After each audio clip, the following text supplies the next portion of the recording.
Assalamu alaikum wa rahmatullahi wa barakatuh. Ummani keenya kan muslimaa magaalaa guddittii Uganda Kampala keessatti kan argamtan hundi keessanuu baga Rabbiin muhaadaraa teenya tan torbee lamaatiin nuun gahe jecha iddoon tun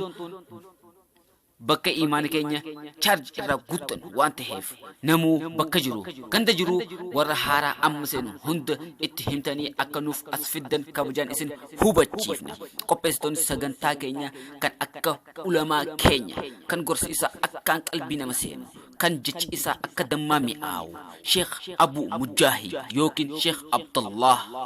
fi akkasuma daa'ii keenya beekamaa Sheekh Badruddin Ahmad akkasuma munshida keenya Dachaasi Abdurrahman nashidaa isaa tammata dureen isaa baga gammaddaanii qeerroof qarreewwanii baga gammaddaanii hundumti keessaanii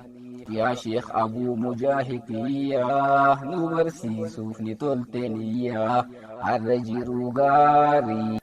jettuu fi akkasuma jira sagantaa teenya tan akkaan nama hawwatu sagantaa gaafii deebii waa'ee siiraa ergama rabbiitirra jiruu fi jireenya ergama rabbiitirra sagantaan tun isin hin dabarrin. Assalaamu alaikum wa rahmatullahi wa barakatuhu.